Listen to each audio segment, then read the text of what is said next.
नमस्कार, मैं अमरजीत कुमार। स्वागत है आपके अपने YouTube चैनल ज्ञान फॉर एग्जाम में। आज की इस वीडियो में हम सभी जानेंगे जो आधुनिक भारत के इतिहास का एक बहुत ही महत्वपूर्ण चैप्टर होता है गवर्नर, गवर्नर जनरल और वाइसराय। तो इसी से संबंधित आज के क्लास होंगे।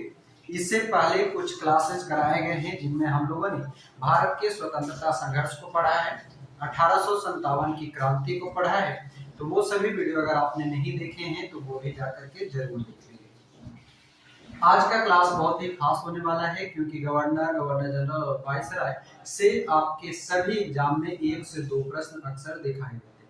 तो एक एक करके पॉइंट बाय पॉइंट हम लोग पढ़ेंगे। वीडियो में लास्ट तक बने रहेंगे क्योंकि जो कुछ भी पढ़ेंगे वो जिस गवर्नर के बारे में पढ़ेंगे उसकी सभी एक एक पॉइंट को, सभी जानकारी को हम लोग कलेक्ट करेंगे।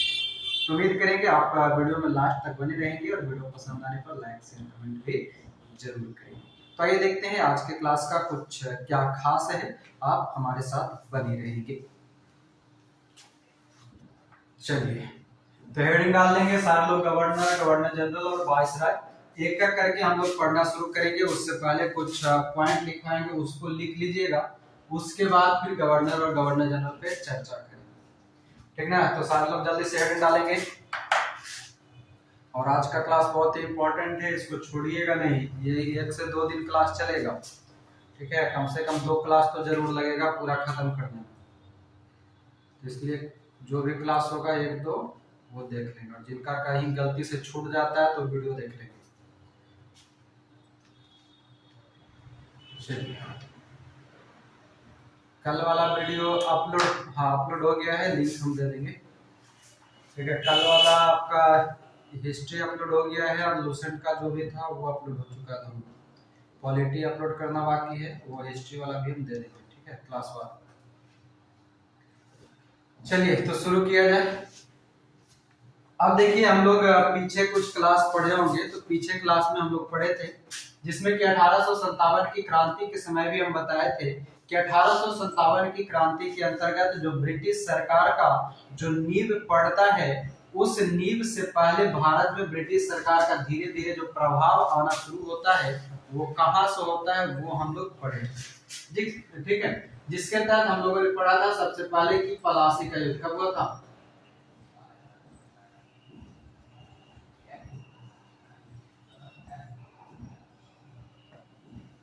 पलासी का युद्ध 1757, ठीक है। उसके बाद बक्सर का युद्ध 1764।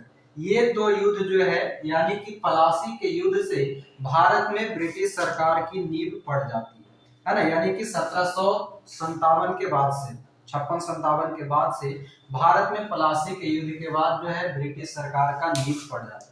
इसी नींव के बाद जो है बक्सर का युद्ध जो होता है 1764, ये और भी मजबूत पड़ जाता है, यानी कि और मजबूती मिल जाता है ब्रिटिश सरकार को भारत में अपनी सत्ता स्थापित करने के लिए। तो इसी क्रम में जब पलासी का युद्ध हो रहा था तो कौन बताएंगे कि पलासी के युद्ध के समय बंगाल का मुख्य अधिकारी कौन हुआ करता था, प्रमुख कौन था? जो बताएंगे पक्का गलती बताएंगे,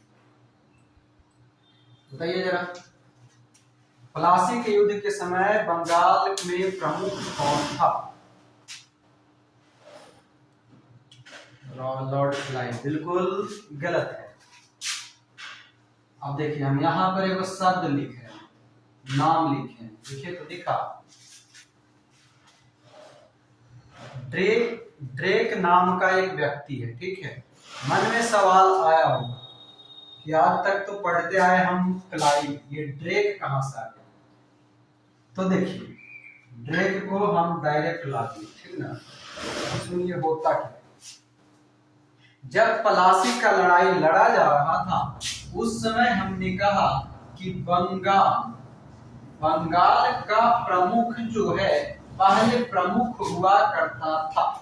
और हम यह भी जानते हैं कि पलासी युद्ध के बाद, ध्यान दीजिएगा, पलासी युद्ध के बाद भारत में ब्रिटिश सत्ता का आरंभ होता है। किसका?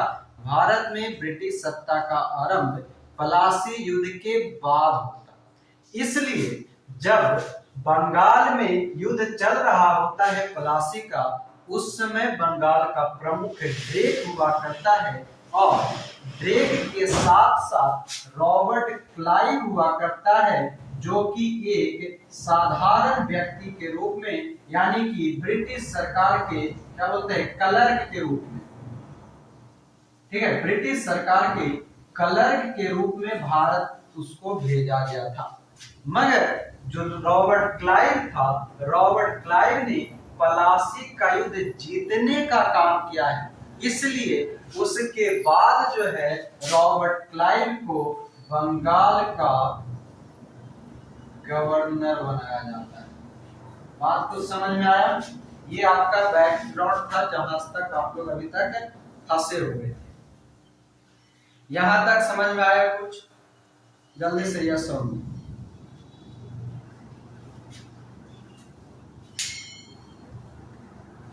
देखिए, बात हम कर रहे थे प्लासी का युद्ध का 1757 की लड़ाई, जो कि प्लासी का युद्ध कहा जाता है, जो कि पश्चिम बंगाल का एक जगह है, भागीरथी नदी के आसपास का क्षेत्र, नदिया जिला में पड़ता है।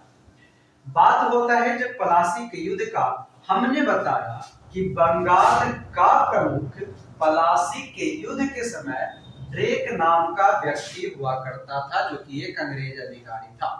जब प्लासी का युद्ध लड़ा जा रहा था, उस समय एक साधारण व्यक्ति, यानी कि एक साधारण पोस्ट का व्यक्ति क्लर्क के रूप में इंग्लैंड से रॉबर्ट क्लाइव नाम का आया था।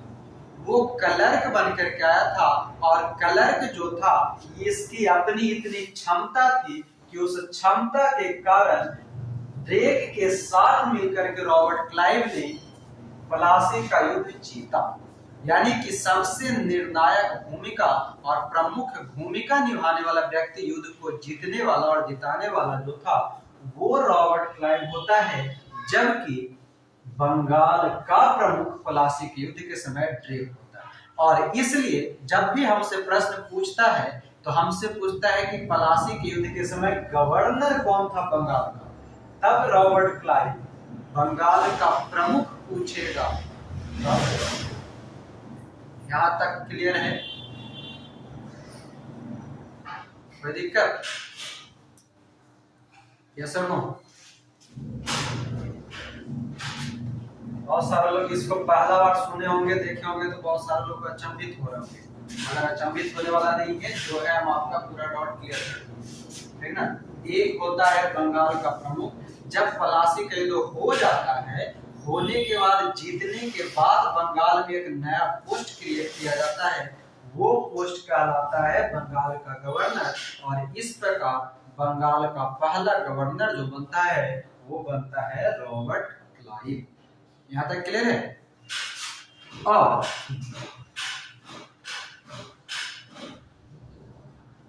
हाँ, बंगाल का गवर्नर बोलेगा तो रॉबर्ट क्लाइव, अभी वो हम उस पर चर्चा करेंगे। और इस प्रकार जो है, जब हम पढ़ना शुरू करेंगे चैप्टर को विस्तार रूप से, तब हम रॉबर्ट क्लाइव से लेकर के, ध्यान दीजिएगा, रॉबर्ट क्लाइव से लेकर के आखिरी हम पढ़ेंगे सी राजगोपालाचारी तक। सी राजगोपालाचारी, जो कि बंगाल का गवर्नर होते हुए आगे जैसे जैसे समय बढ़ता जाएगा, पोस्ट का वैल्यू बढ़ता जाएगा, और बढ़ते बढ़ते हुआ हो जाएगा एक स्वतंत्र भारत का, एक स्वतंत्र भारतीय जो आएगा वाइसराय, वो रहेगा सी राजगोपालाचारी। यानी कि रॉबर्ट क्लाइव से शुरू करेंगे, सी राजगोपालाचारी तक करेंगे, जिसके तहत 3 पोस्ट आपको पढ़ना होगा। पहला पोस्ट को हम गवर्नर कहेंगे, दूसरा को गवर्नर जनरल कहेंगे, और तीसरा को वाइसराय कहेंगे। तो आप सारे लोग तैयार हैं? यहाँ तक माइंड सेट हो गया है यहाँ पर, या फिर भी कोई बाहर है?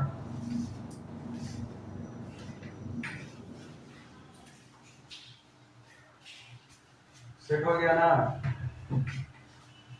दिल दिमाग सब कुछ एक जगह करके, तन मन धन, हम तो ऑलरेडी जमा कर चुके हैं, बस अब आपको जरूरत है तन मन का, ठीक है? तन और मन अब यहाँ पर ला दीजिए, बाकी आगे बढ़ते हैं, ठीक है ना? हाँ, जहाँ हल्का भी मन गड़बड़ाया तो तन तो जानवे करते किसी काम का नहीं रहेगा, और तन नहीं रहेगा तो फिर बाकी कुछ नहीं रहेगा।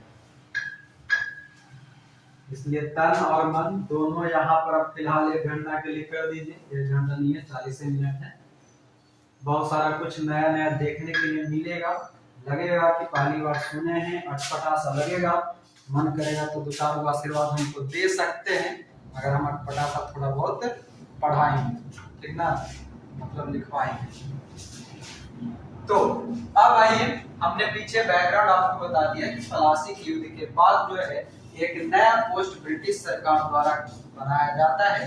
उस पोस्ट को कहा जाता है, उस पद को कहा जाता है गवर्नर। और इस प्रकार अब आप हेडिंग डालेंगे बंगाल का गवर्नर। हेडिंग डालेंगे पहला बंगाल का गवर्नर, सिर्फ गवर्नर लिखेंगे, गवर्नर जनरल नहीं लिखेंगे। हेडिंग रहेगा आपका बंगाल का गवर्नर। और खास करके वैसे लोग दयानंद ये सब जो एकदम बिल्कुल फ्रेशर है, वो लोग बिल्कुल बने रहेंगे। जितने लोग फ्रेशर हैं, अभी एकदम शुरुआत में हैं, वो लोग क्लास में एकदम बने रहेंगे। जो लोग पढ़ लिख कर आगे निकल चुके हैं, वो लोग बहुत सारा कुछ पता होगा, कुछ कुछ नया लगेगा। दयानंद है जी,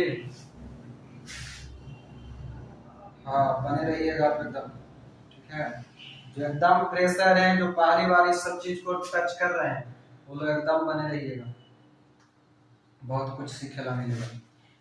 चलिए, पहला पॉइंट हो गया हमारा बंगाल का गवर्नर। और यहाँ देखिएगा, शायद आप लोग को दिख रहा होगा, ये इधर दिख रहा है। और यहाँ पर डाल लेंगे पॉइंट, पहला व्यक्ति का नाम लिखेंगे रॉबर्ट क्लाइव। क्या नाम डालेंगे? Robert Clive. इसका शासन क्या, उसको जूम कीजिए ना, हो जाएगा।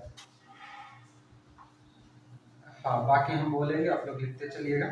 देखिए, रॉबर्ट क्लाइव का बात कर रहे हैं, तो इसका 2 गो काल रहेगा, 1757 से 1760 ईस्वी तथा 1765 से 1767 ईस्वी।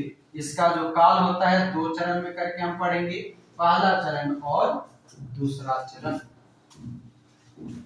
ठीक है, पहला चरण और दूसरा चरण। तो अब लिखेंगे प्रथम चरण इसका। जैसे जैसे पॉइंट एकदम लिखते चलेंगे, वैसे ही आपको भी लिख लेना, नोट्स आपका अपने आप तैयार हो। पहला चरण कितना से कितना है? 1757 से 1760, ठीक है। अब आगे देखिए, लिखना क्या है आपको, लिखेंगे पॉइंट करके पहला, हम कंटिन्यू बोलते जाएंगे, कंटिन्यू लिखते जाएंगे। आप भी अगर बोर्ड दिखेगा तो बोर्ड के माध्यम से लिखेंगे, और अगर नहीं दिखेगा तो हम रिपीट कर करके हर एक चीज को 2 बार रिपीट कर देंगे, आप वहां से सुन करके लिखिएगा। बाकी बीच में तीसरा बोलने के लिए कोई नहीं कहेगा, तीसरा बार में बोलिए। हम आराम से चलेंगे, ये चैप्टर बहुत इंपॉर्टेंट है, आराम से चलेंगे, मगर आप लोग भी बीच में डिस्टर्ब नहीं। हाँ, बात कर रहे थे पहला चरण 1757 से 1760। इसके पहला चरण के अंतर्गत अगर देखा जाए तो सबसे पहले इसका थोड़ा सा हम जानकारी ले लेते हैं। तो ये था इंग्लैंड का, कहाँ का?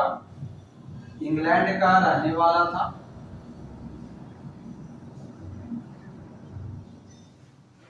भारत जब आया था, भारत इसे एक साधारण, जिनके तरफ सवाल हो रहा है पूछेंगे, भारत इसे एक साधारण क्लर्क के रूप में भेजा गया। रॉबर्ट क्लाइव को भारत एक साधारण क्लर्क के रूप में भेजा गया, ठीक है। और कब अगर भेजा गया तो यहीं पर डाल लीजिएगा 1742। 1742 ईस्वी में ही ये भारत आ चुका था। रॉबर्ट क्लाइव भारत 1742 ईस्वी में एक साधारण क्लर्क के रूप में भारत आया था, जो कि इंग्लैंड का था। 1725 में इसका जन्म होता है, वो सब हमारे लिए इंपॉर्टेंट है। मगर होता यूं है कि जब ये 1757 में आता है, इसी समय हमको पता है कि पलासी का युद्ध होता है। पलासी के युद्ध में इसने असाधारण कार्य यानी कि बहुत ही अच्छा काम किया और बहुत ही अच्छा काम करने के कारण इसे इसे यानी कि रॉबर्ट क्लाइव को लिखेंगे। रॉबर्ट क्लाइव को, तीसरा पॉइंट है आपका, रॉबर्ट क्लाइव को भारत में, रॉबर्ट क्लाइव को भारत में ब्रिटिश साम्राज्य, भारत में ब्रिटिश साम्राज्य या फिर आप कह सकते हैं सत्ता, भारत में ब्रिटिश साम्राज्य या सत्ता के संस्थापक सिद्ध हुआ, संस्थापक सिद्ध हुआ। ठीक है, रॉबर्ट क्लाइव सिद्ध हुआ मतलब कि संस्थापक होना, रॉबर्ट क्लाइव। भारत में ब्रिटिश सत्ता का संस्थापक किसे माना जाएगा? तो रॉबर्ट क्लाइव को माना जाएगा। क्लियर है यहां तक? रॉबर्ट क्लाइव भारत में ब्रिटिश साम्राज्य या सत्ता के संस्थापक सिद्ध हुआ। पहले ही बोल दिए हैं, दो बार से ज्यादा ना बोले, फिर भी क्या बोले नहीं सुनाई दिया तो ध्यान सुनिए। ठीक है, अब देखिए ये तो हो गया। अब हम लोग जब प्रथम चरण का बात कर रहे हैं, प्रथम चरण कब से कब तक है, यानी कि पहली बार ये कब से कब तक रहेगा? 1757 से 1760 ईस्वी। अब अगला पॉइंट लिखेंगे, प्रथम चरण के समय किए गए प्रमुख कार्य जो रॉबर्ट क्लाइव द्वारा किया जाएगा, वो प्रथम चरण में किए गए कार्य जो हमारे एग्जाम के लिए इंपॉर्टेंट है। ठीक ना, यहां तक सबका हो गया। 1757 से 60।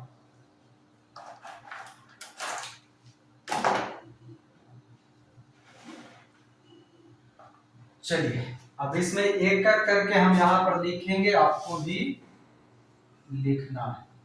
सबसे पहला लिखेंगे अर्काट का युद्ध। क्या लिखेंगे? अर्काट का युद्ध या अर्काट का पहला घेरा। अब ध्यान दीजिएगा, जब हम डेट देंगे तो बहुत सारे लोग कंफ्यूज जाइएगा, मगर कंफ्यूज जाइएगा नहीं। लिखेंगे प्रथम अर्काट का घेरा,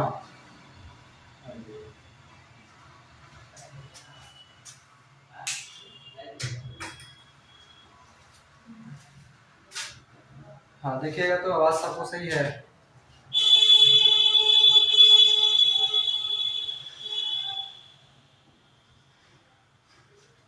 आवाज सबको सही है?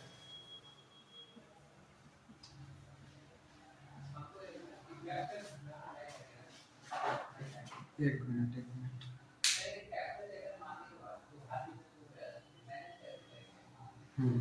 अब ये ठीक होगा?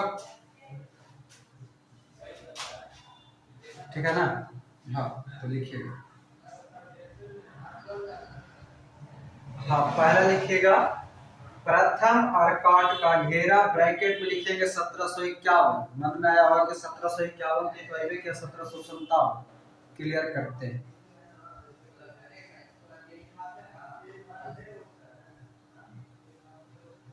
चलिए क्या कह रहे हैं हम? प्रथम अर्काट का घेरा 1751 के द्वारा, इसी को आगे बढ़ाइएगा, के द्वारा फ्रांसीसियों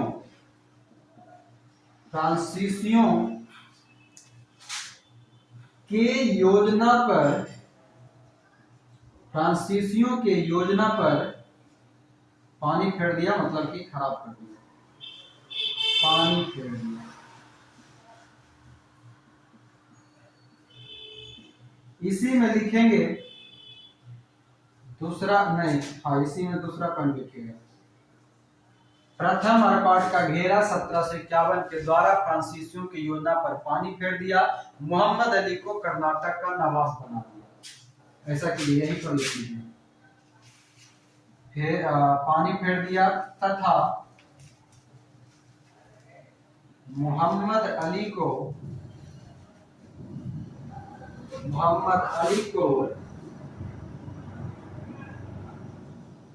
कर्नाटक का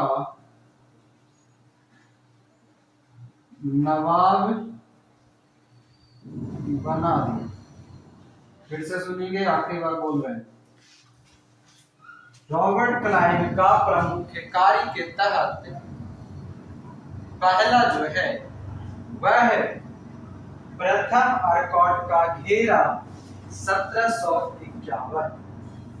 प्रथम अर्कॉट का घेरा 1751 के द्वारा फ्रांसीसियों के योजना पर पानी फेर दिया तथा मोहम्मद अली को कर्नाटक का नवाब बना दिया। मोहम्मद अली को कर्नाटक का नवाब बना दिया। मन में सवाल होगा कि 1751 में अर्कॉट का घेरा है, तो ये तो गवर्नर बना 1757। मगर हमने पहले ही बताया आपको कि एक क्लर्क के रूप में यह भारत में 1742 में ही आ चुका था।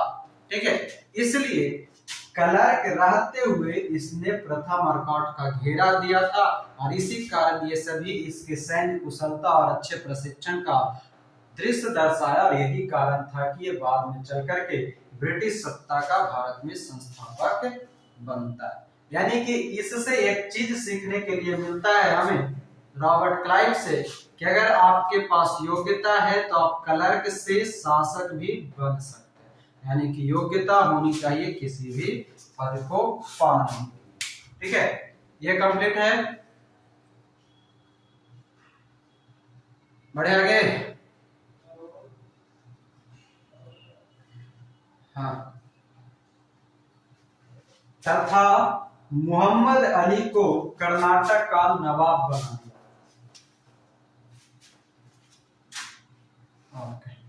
दूसरा लिखेंगे, दूसरा यहां से लिखते हैं। ठीक है, दिखेगा बोर्ड। दूसरा लिखेंगे, पलासी का युद्ध। पलासी का युद्ध कब? 1757। पलासी का युद्ध के बाद पलासी का युद्ध के बाद भारत में ब्रिटिश सत्ता का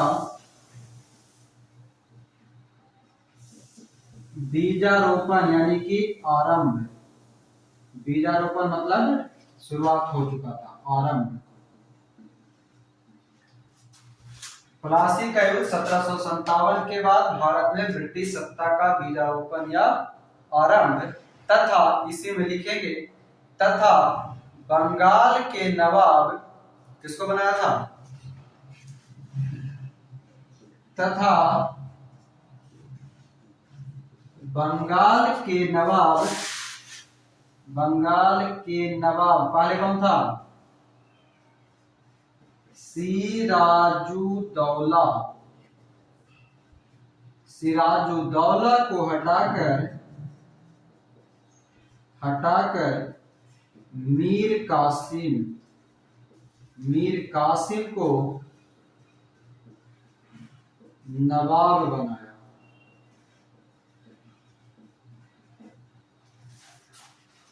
अब आवाज नहीं जा रहा?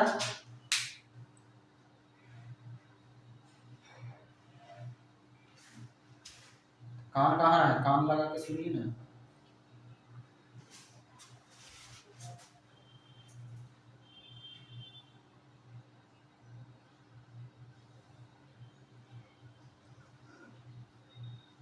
और थे कूलर चालू कर दीजिए, जनरेटर बगल में। हाँ, तो वही तो कह रहे, जनरेटर चालू कर दीजिए। जनरेटर चलाइए ना, आराम से सुनाई देगा। चलिए दूसरा पॉइंट लिखिएगा, पलासी का युद्ध 1757 के बाद। अरे सुनिए तो, बोले लगता है तो बीच में बोल देते हैं, सुनिए पहले। पलासी का युद्ध 1757 के बाद भारत में ब्रिटिश सत्ता का बीजारोपण या आरंभ तथा बंगाल का नवाब सिराजुद्दौला को हटाकर मीर कासिम को बनाया गया। सॉरी, मीर कासिम ना, मीर जाफर, इसको मीर जाफर कीजिए।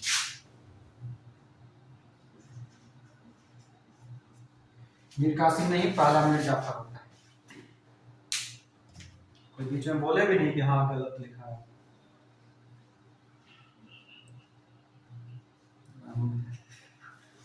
कोई मतलब हम बोल रहे थे मेरा मतलब नहीं है। चलिए ये दो कार्य हो गया, अब ऊपर वाला मिटा रहे हैं।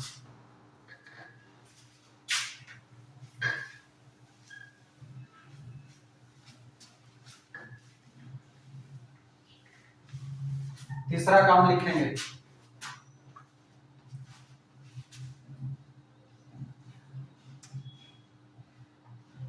तीसरा लिखेंगे 25 नवंबर 1759। 25 नवंबर 1759 को बेदरा का युद्ध, बेदरा का युद्ध 25 नवंबर 1759 को बेदरा का युद्ध किसके किसके बीच?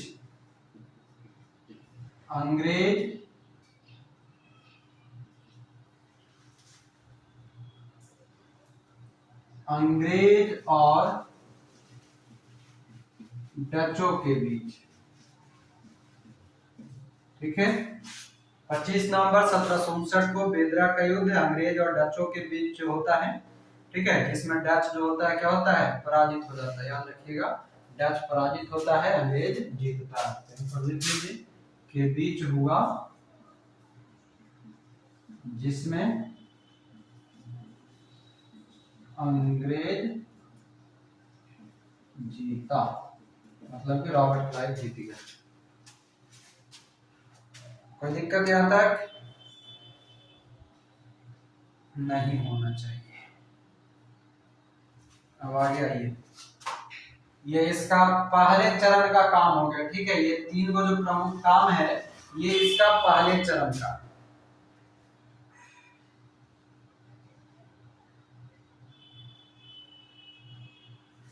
तीन काम ये पूरा हो गया। ये तीन काम लिखने को कोई दिक्कत?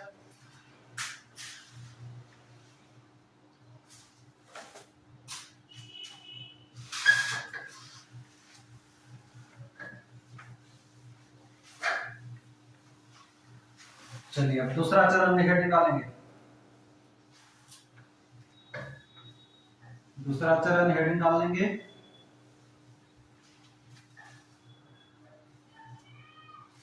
दूसरा चरण कब से कब तक?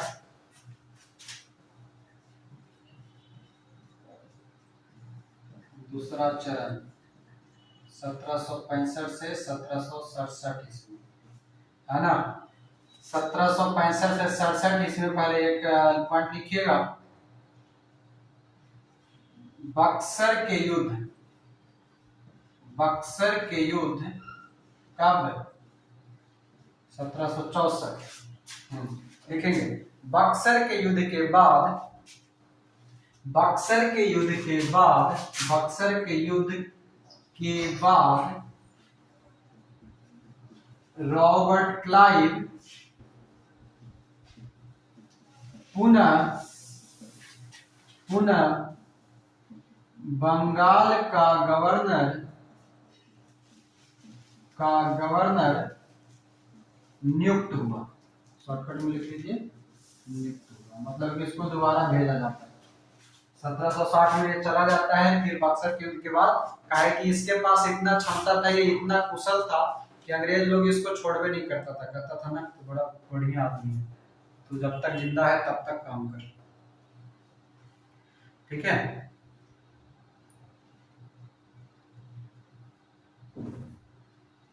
बक्सर के युद्ध 1764 के बाद रॉबर्ट क्लाइव पुनः बंगाल का गवर्नर नियुक्त हुआ। ठीक है, यानी कि बनकर आया। पुनः कब बनकर के आया, तो अगर आप इच्छा है तो आप लिख सकते हैं बंगाल का गवर्नर, पुनः बंगाल का गवर्नर। यहीं पर ब्रैकेट में लिख लीजिएगा 1765 में, अप्रैल के आसपास में आता है, अप्रैल 1765 नियुक्त हुआ।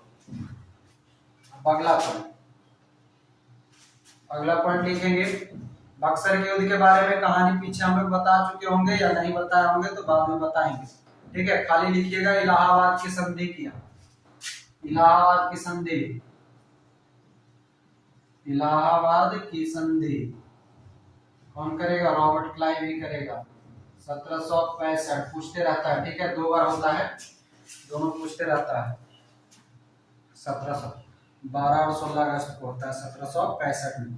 ठीक है, और अगर लिखना है कि इलाहाबाद की संधि में कौन कौन है तो बोल देते, लिख लीजिए। मुगल सम्राट शाह आलम, अवध के नवाब शुजा-उद-दौला, ठीक है, और इधर रॉबर्ट क्लाइव। मुगल सम्राट कौन रहता है बक्सर युद्ध में,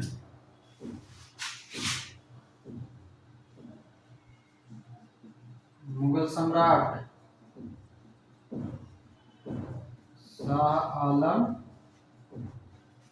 और अवध के नवाब,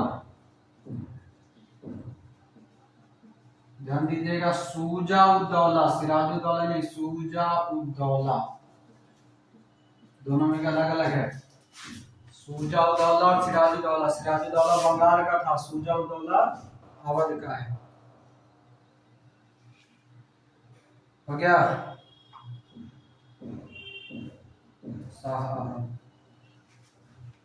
हाँ, इलाहाबाद की संधि 1765, मुगल सम्राट रहेगा शाह आलम, उसके बाद अवध के नवाब शुजा-उद-दौला, और अंग्रेज की तरफ से तो आपको पता ही है रॉबर्ट क्लाइव, अंग्रेज। हाँ,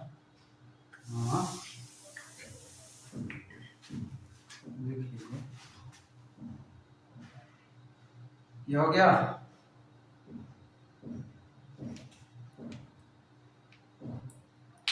बाकी इलाहाबाद की संधि ये सब जब हम लोग पीछे पढ़ेंगे बक्सर का ये सब तब बताएंगे। अभी यहाँ पर सिर्फ इतना याद रखिए कि रॉबर्ट क्लाइव ने इलाहाबाद की संधि किया।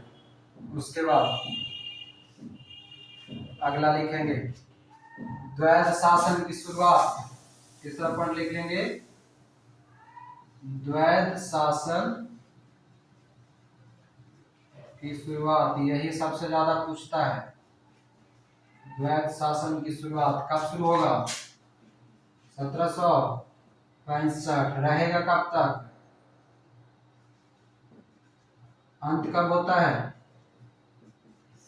1772। कौन रहेगा governor, Warren Hastings, Warren Hastings आएगा तब। द्वैध शासन का अंत 1772, वॉरेन हेस्टिंग्स के समय। यहां तक हो गया।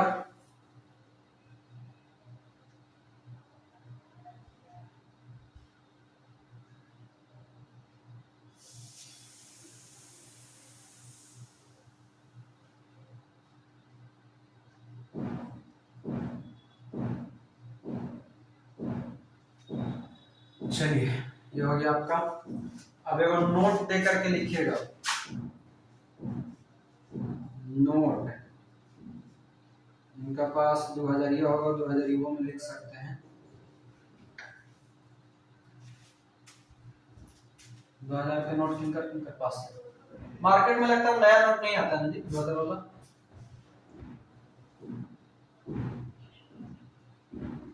2000 के नोट बंद कर दिया छापना, बस जो है मार्केट में वही सर्कुलेट हो। नोट लिखेंगे, नोट में लिखेंगे कि हम बोलते हैं, लिखिएगा कंपनी के कर्मचारियों द्वारा, कंपनी के कर्मचारी मतलब ब्रिटिश इंडिया वाले, कंपनी के कर्मचारियों द्वारा, जल्दी लिखेंगे, कंपनी के कर्मचारियों द्वारा 10 अगस्त 1765 को, 10 अगस्त 1765 को एक व्यापारिक समिति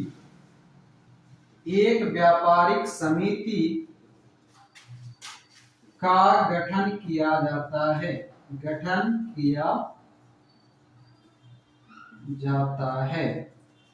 10 अगस्त 1765 को एक व्यापारिक समिति का गठन किया जाता है, जिसके तहत, सबसे इंपॉर्टेंट पॉइंट आगे बोलने जा रहे हैं हम, ध्यान से लिख लीजिएगा, जिसके तहत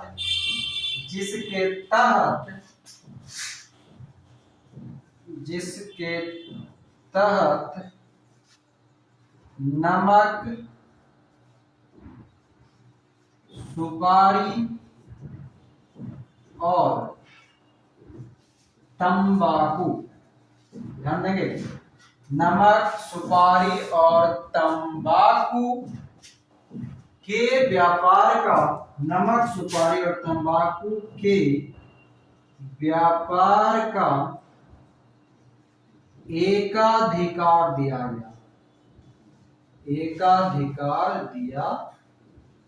गया।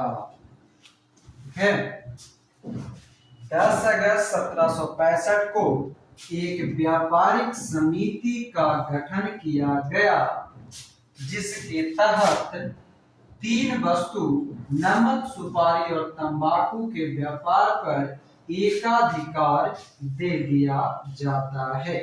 अब यहाँ पर देखिए, आपके लिए समझने वाली बात यह है, हम लोग जब पढ़ रहे थे कौन सा 1813 वाला, 13 ही ना, हाँ 1813, जिसमें कि चीन और चाय पर जो स्वतंत्र एकाधिकार दिया जाता है, छोड़ करके बाकी सबको कैंसिल किया जाता है। यहाँ पर जो है नमक, सुपारी और तंबाकू, ये तीनों पर एकाधिकार कौन दिलवाता है? तो रॉबर्ट क्लाइव दिलवाता है। कब? 10 अगस्त 1765। बात समझ में आ गया?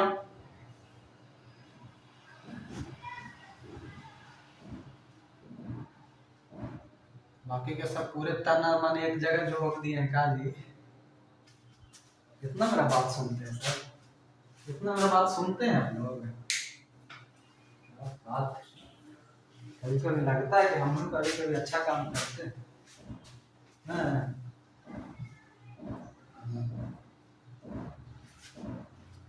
हमको भी कभी कभी फील होता है कि हम लोग बात पे सुनता है। ऐसे तो आप लोग सुनते नहीं है, नहीं ना? सुनते हैं कभी कभी हमको लगता है, बाकी समय नहीं लगता है। 5-6 घंटा सुनते, बाकी नहीं सुनते ना। चलिए, तो रॉबर्ट क्लाइव निपट गए, यानी कि बंगाल का गवर्नर भी निपट गया। बात समझ गए? नहीं, एक चीज और रखिएगा, एक पॉइंट और लिखा हुआ था, आप लोग शायद सुने नहीं सुने, श्वेत क्रांति के बारे में नाम सुने? श्वेत विद्रोह कोई बताइएगा, नाम अगर सुने हैं तो हम इसको तब तक मिटाते हैं, सोच के बताइए। श्वेत विद्रोह,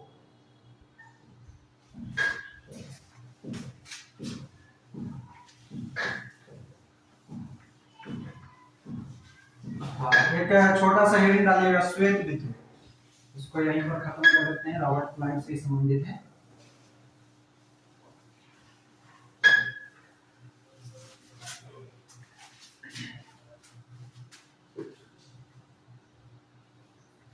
चलिए, हेडिंग डालेंगे श्वेत विद्रोह।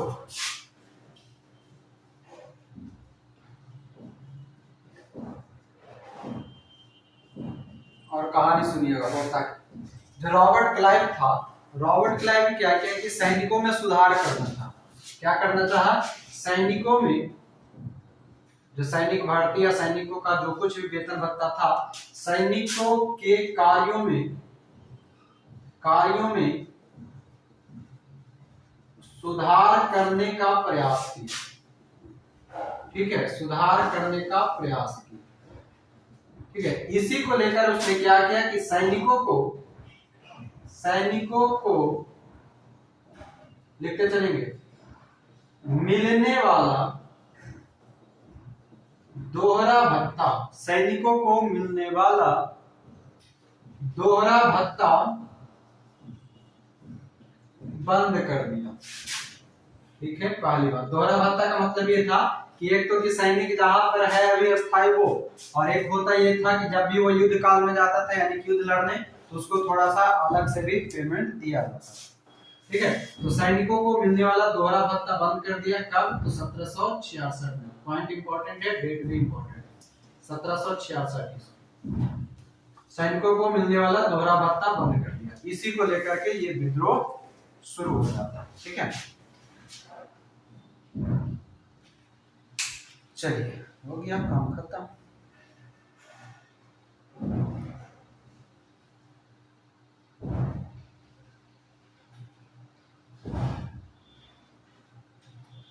समझ गए? हाँ बोलिए।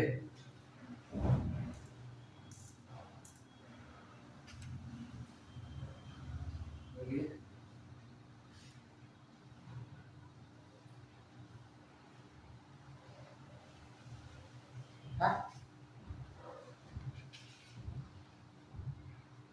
काट का घेरा क्या था? जगह था, वहां पर घेरा डेरा डाल दिया था। जखनी साहब आपको याद आया है? घेरा मतलब क्या होता है? बाउंड्री दे दो।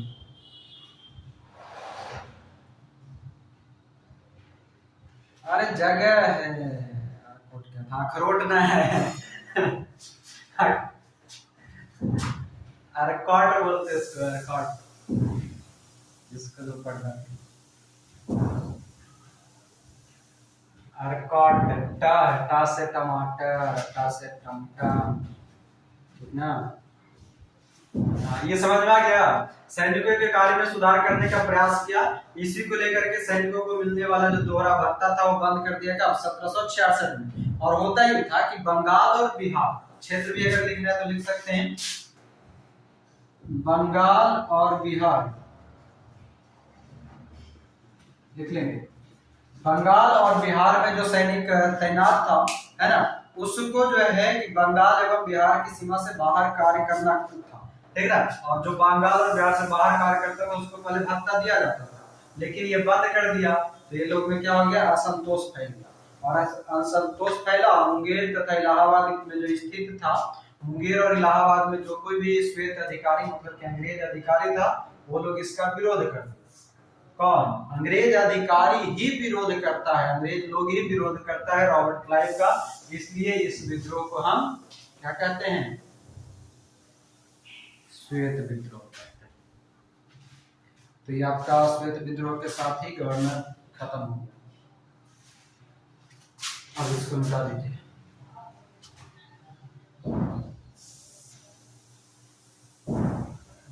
लिखिए जल्दी से, एक लाइन पूरा लिखेंगे। पूरा लाइन है तो अब लिखना पड़ेगा आपको। देखिए बोलते हैं, हाँ, सैनिकों को मिलने वाला दोहरा भत्ता बंद कर दिया गया। ठीक है, जो जनवरी 1766 ईस्वी से, जनवरी 1766 ईस्वी से यह भत्ता उन सैनिकों को दिया जाना तय हुआ। यह भत्ता उन सैनिकों को दिया जाना तय हुआ जो बिहार और बंगाल से बाहर, जो बिहार और बंगाल से बाहर, बिहार और बंगाल से बाहर कार्य करने जाते थे। बिहार और बंगाल से बाहर कार्य करने जाते थे। इसको लेकर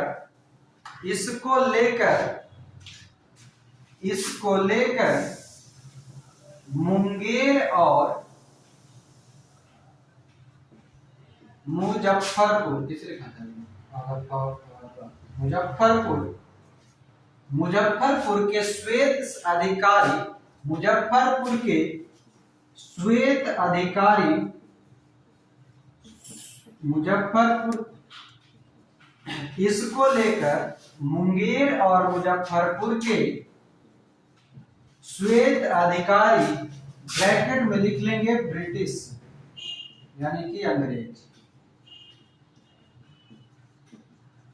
श्वेत अधिकारी ब्रैकेट में लिख लेंगे अंग्रेज, श्वेत अधिकारियों ने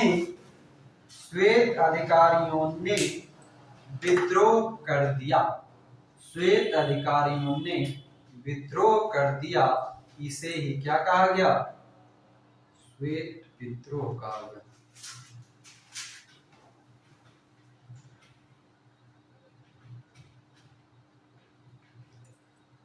चलिए, मगर क्लाइव जो था,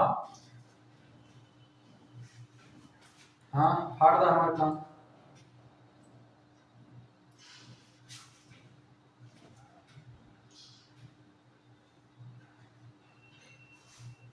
बड़ा धीरे धीरे लिखते हैं जी आप, हाथ बढ़ाइए, थोड़ा थोड़ा करके बार बार लटका देते हैं।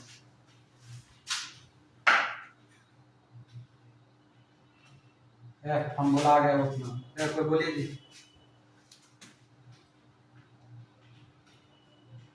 क्या लिखा है बोलिए तो।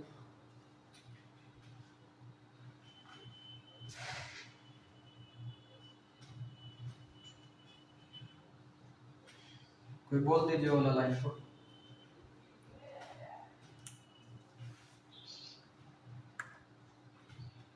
हाँ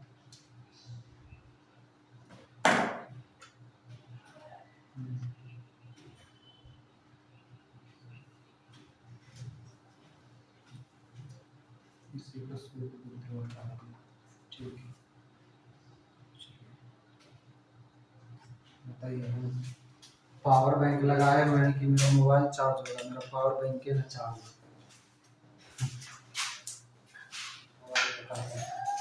खुद भी खा लिया और दूसरा को क्या भीग देगा ना,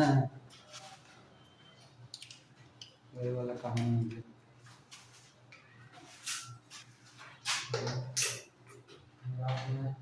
तो पावर बैंक चार्ज में लगाए, मोबाइल चार्ज में लगाए, सब हो गया चार्ज,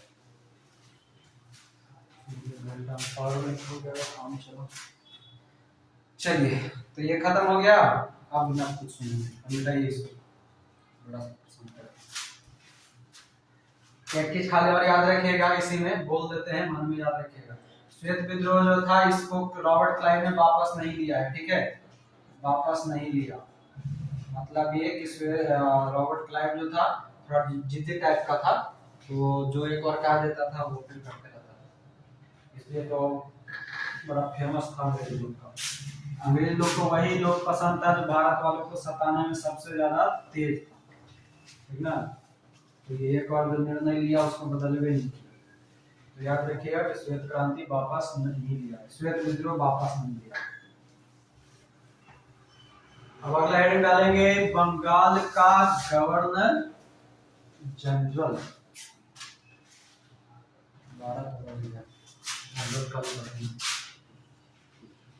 हेडिंग डाल के रख लेंगे, बंगाल का गवर्नर जनरल।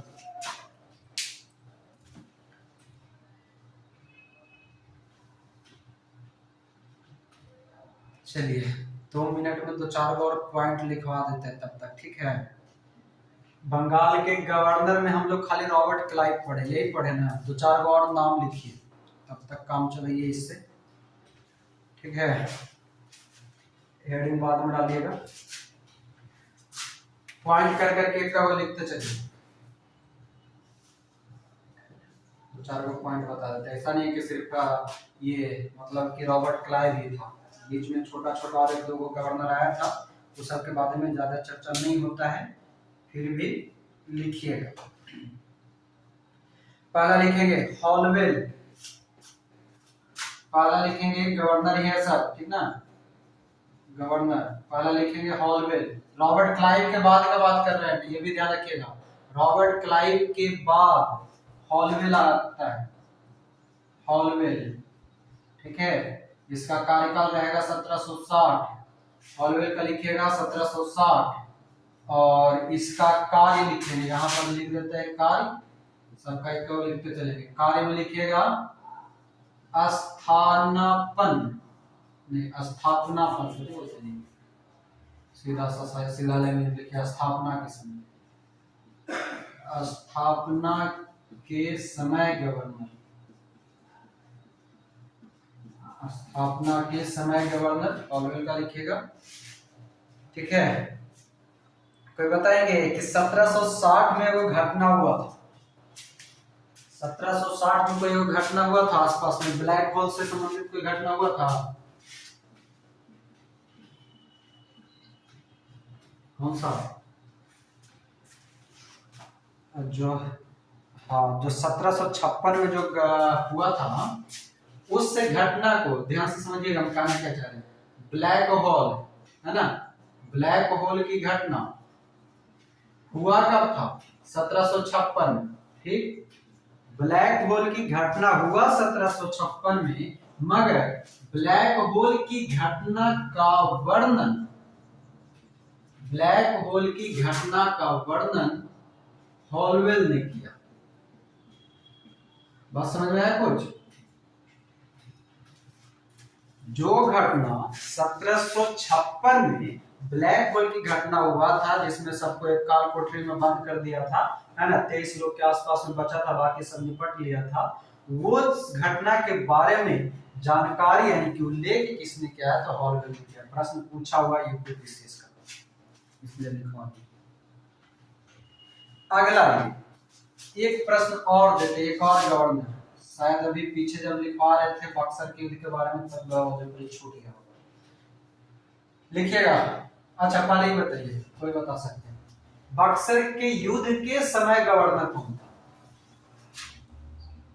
वेंसीटार्ट। हाँ लिखिएगा, हेनरी वेंसीटार्ट, हेनरी वेंसीटार्ट। ठीक है, हेनरी वेंसीटार्ट, जो कि 1760 से 1765 तक रहेगा। 1760 से 1765 तक रहेगा। और बक्सर के युद्ध कब? 1764। बक्सर के युद्ध के समय गवर्नर था। इंपॉर्टेंट पॉइंट है, याद रखें। चलिए अगला लिखिएगा, हैरी बेरेलस्ट, तीसरा नंबर पॉइंट, हैरी बेरेलस्ट। इस बॉक्स में सबको एक जगह कर लीजिएगा। ठीक है, हैरी बेरेलस्ट 1767 से 1769, 1767 से 1769 बंगाल में द्वैध शासन के समय, बंगाल में द्वैध शासन के समय बंगाल का गवर्नर,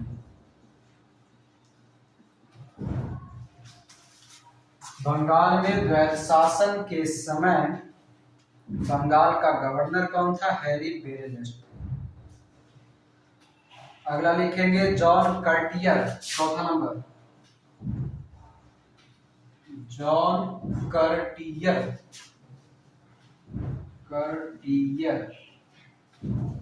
जॉन कर्टियर 1769 से 1772। ठीक है, 1772 जॉन कर्टियर 1769 से 1772। इसके समय बंगाल में भीषण अकाल पड़ता है। ठीक है, इसके समय बंगाल में भीषण अकाल पड़ता है। 1769 से 72 इसके समय में बंगाल में भीषण, और ये भीषण अकाल ब्रैकेट में लिख लीजिएगा, 1770 ईस्वी लिख लीजिएगा, 1770 में पड़ता है।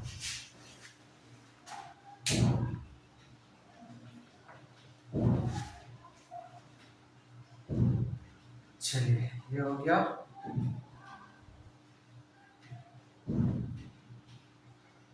हो गया ना। ये आपका वॉरेन हेस्टिंग से पहले तक के गवर्नर है सब। ठीक है, अगला जो हम लोग पढ़ेंगे वॉरेन हेस्टिंग 1772 से 85।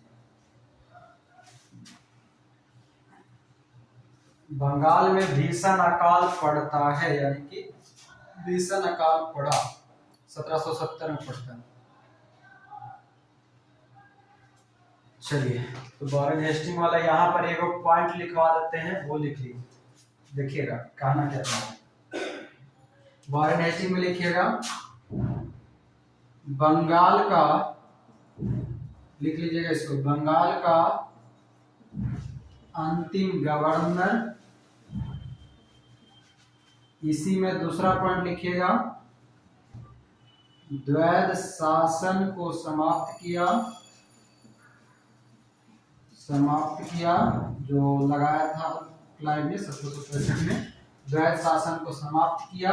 और उसके बाद 1773 के रेग्युलेटिंग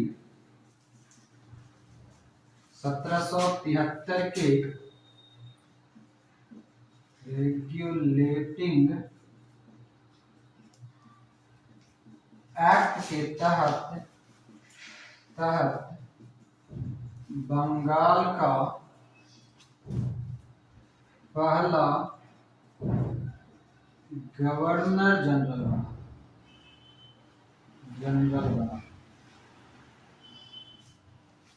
1773 के रेगुलेटिंग एक्ट के तहत बंगाल का पहला गवर्नर जनरल बना।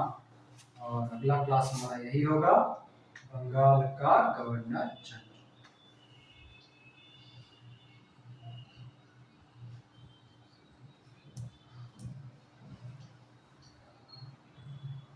बॉम्बे मद्रास ये सब वो सब तो 1773 के एक्ट में पढ़वाए थे।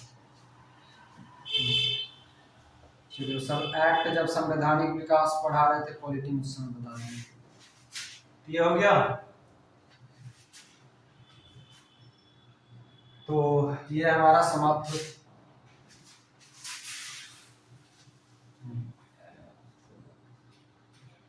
ले लीजिए, स्क्रीन शॉट ले लीजिए।